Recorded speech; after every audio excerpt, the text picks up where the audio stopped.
SLBC వద్ద 15వ రోజు సహాయక చర్యలు కొనసాగుతున్నాయి. సహాయక చర్యలపై సంబంధిత శాఖ అధికారులతో కెనాల్ వద్ద మంత్రి ఉత్తమ్ సమీక్ష నిర్వహిస్తున్నారు. సహాయక చర్యలపై అధికారులను అడిగి వివరాలు తెలుసుకున్నారు. రెస్క్యూ ఆపరేషన్లో తీసుకుంటున్న సహాయక చర్యలను అధికారులు ఆయనకు నమూనా టన్నెల్ బోర్ మిషన్ ద్వారా వివరించారు. దేశ చరిత్రలో ఇప్పటి వరకు ఇంత భారీ స్థాయిలో విపత్తును చూడలేదన్నారు మంత్రి ఉత్తమ్ కుమార్. ఎస్ఎల్బీసీ టన్నెల్ కు సంభవించిన విపత్తుల్లో సహాయక చర్యలను రెస్క్యూ ఆపరేషన్ ను భారత సైన్యం పూర్తిగా తన ఆధీనంలోకి తీసుకుందని మంత్రి తెలిపారు.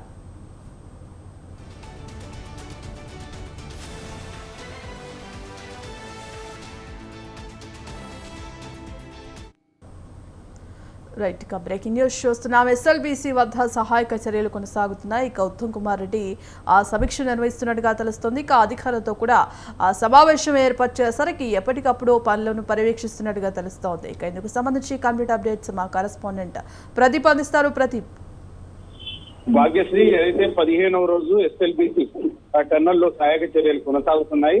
అయితే ఈ 15 రోజుల నుంచి రెస్క్యూ ఆపరేషన్ అయితే ముమ్మరంగా సాగుతుందని కూడా మనం చెప్పొచ్చు. అయితే గల్లంతైన 8 మంది ఆచూకీ కోసం నిరంతరం రెస్క్యూ ఆపరేషన్ బృందాలు ఎన్డీఆర్ఎఫ్ కానీ ఎస్డీఆర్ఎఫ్ తో పాటు ఎన్జీఆర్ఐ తర్వాత 12 ఏదైతే రెస్క్యూ ఆపరేషన్ బృందాలు నిరంతరం 4 షిఫ్ట్ల వైద్యుగా అయితే టన్నెల్లోకి ఏదైతే సహాయక చర్యలు అయితే కొనసాగిస్తున్నటువంటి పరిస్థితి ఉంది. మరోవైపు ఏదైతే కేరళ నుంచి ప్రత్యేకంగా తెప్పించిన క్యాడవర్ ట్యాక్స్ ద్వారా కూడా ఏదైతే ఈ గల్లంతైన 8 మంది ఆచూకీ కోసం అయితే సెర్చ్ చేశారో, అయితే నిన్న ఈ రోజు ఈ బృందాలు అయితే ఐఐటి నిపుణుల బృందంచే లోపలికి వెళ్ళాయి. అయితే ఏదైతే గతంలో గుర్తించిన స్పాట్లనే ఈ క్యాడవర్ డాగ్స్ కూడా గుర్తించినట్టు అధికారులు చెప్తున్నారు. అయితే అక్కడ దాదాపు 9 నుంచి 11 మీటర్లు తవ్వినా కానీ ఎటువంటి ఇంకా ఏదైతే గల్లంతైన ఆచూకీ వారి ఆచూకీ తెలియలేదంటూ కూడా అధికారులు చెప్పారు. మరోవైపు ఏదైతే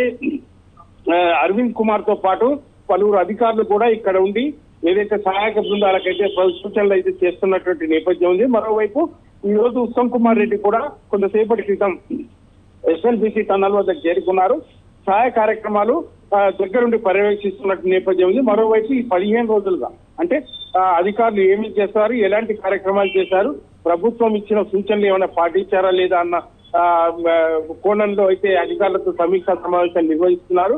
మరోవైపు ఈ రోజు కొంత కీలకంగా రోబో టెక్నాలజీని కూడా ఐఐటి ఇంజనీర్లు ప్రత్యేకంగా ఇక్కడికి రప్పించి రోబోటిక్ టెక్నాలజీ ద్వారా టన్నెల్లో సెర్చ్ ఆపరేషన్ అయితే కొనసాగిస్తున్నారని కూడా మనం చెప్పొచ్చు.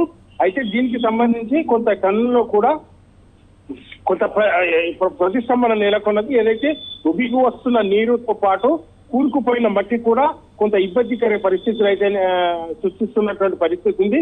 అయితే ఏదైతే మెగా కంపెనీకి చెందిన ప్రత్యేకమైన మోటార్లు తెప్పించి ఆ ఏదైతే ఉబికి వస్తున్న నీటిని బయటకు పంపి డీవాటరింగ్ చేసేందుకు అయితే ప్రయత్నాలు చేస్తున్నాయి.